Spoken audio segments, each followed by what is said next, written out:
When did you first understand that you were being, like, harassed?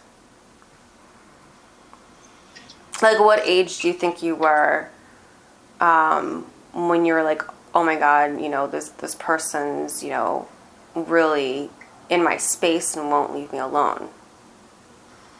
Way too young. Way overly young. Before my period. Yeah. Before, like, you know, I don't know. I was way too young.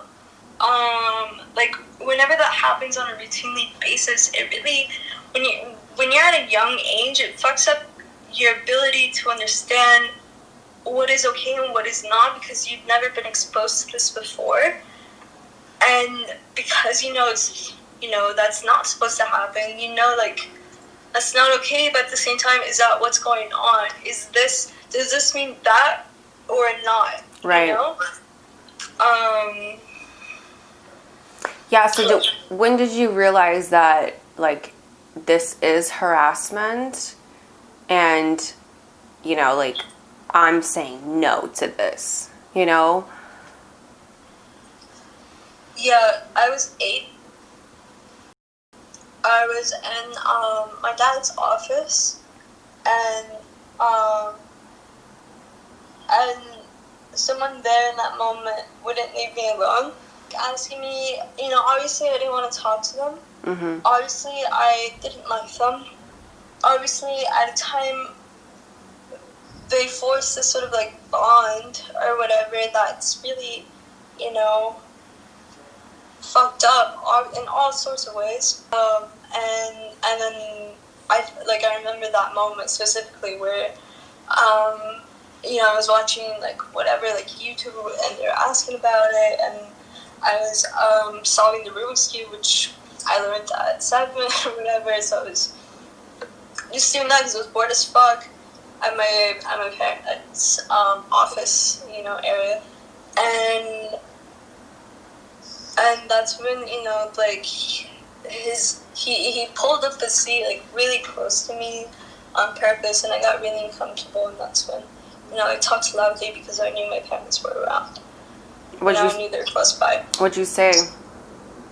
I was just like, why are you sitting so close to me? Yeah.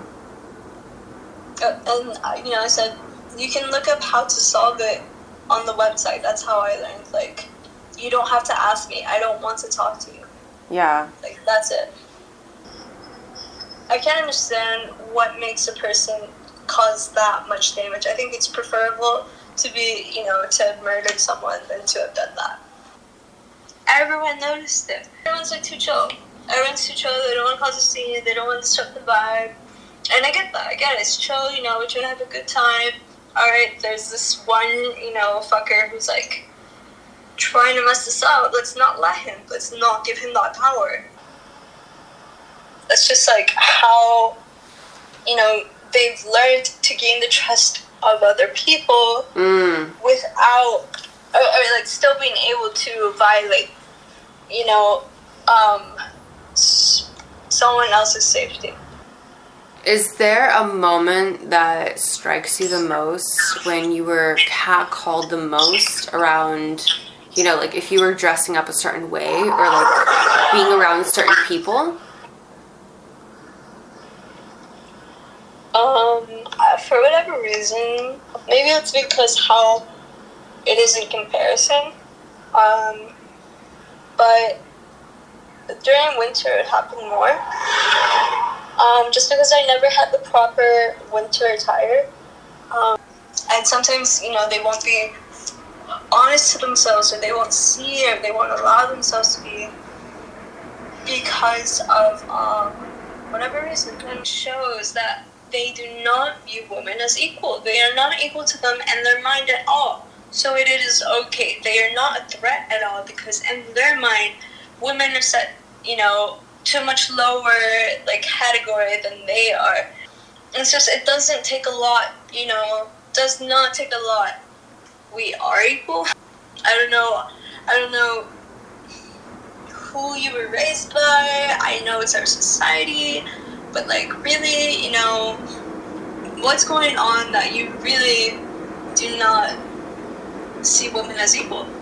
I think it's just fucking bizarre how there's no repercussions. Do you know what I mean? Like, I just think it's fucking disgusting. It's like, if there is a devil, that's them. Hit it, Fergie. All the time I turn around, brothers gather around, always looking at me up and down, looking at my... I have so much respect for the women out there because it's been almost a whole year that I've had to constantly witness people mistake me for a woman when I have my mask on because it covers my facial hair and they see the long hair in my features. And yo, men get so creepy. Like, it's one thing for someone to check you out. Like, I'm not saying that's always a bad thing, but when people are like following you somewhere because they think that you're gonna give in or they're gonna hit on you in a very aggressive manner, like, that's not okay. It's hard to be a girl. I respect y'all, but I'm a dude. Hey guys, it's Mia Dio here, and I'm making this video because I would just like to let you know what's going on with my TikTok account at this moment. Yes, I've been hearing you. Yes, I've been trying to upload content daily to keep you guys entertained, but TikTok has been flagging, deleting, or muting my content because it's being flagged as hate speech just because I may throw a joke or two around about men are trash. If you don't understand my content by now, it is simply a spin on misogyny. So I see misogyny, and I have dealt with misogyny and sexual harassment in the workplace and day-to-day life. And so I have taken those jokes and I have found a way to empower women to just laugh through the pain that is reality. And TikTok has decided to censor that. And I wouldn't be surprised if they decided to censor my account. So I will be uploading videos longer format on my YouTube channel, so I please ask you to click the link in my bio and subscribe. Thank you. So the other day while I was walking late at night, a man proceeded to tell me that I look good, honey. And seeing as I have this strange thing about not wanting to get murdered, I did not respond. He did not like this. Why do you have to be a bitch, he asks me.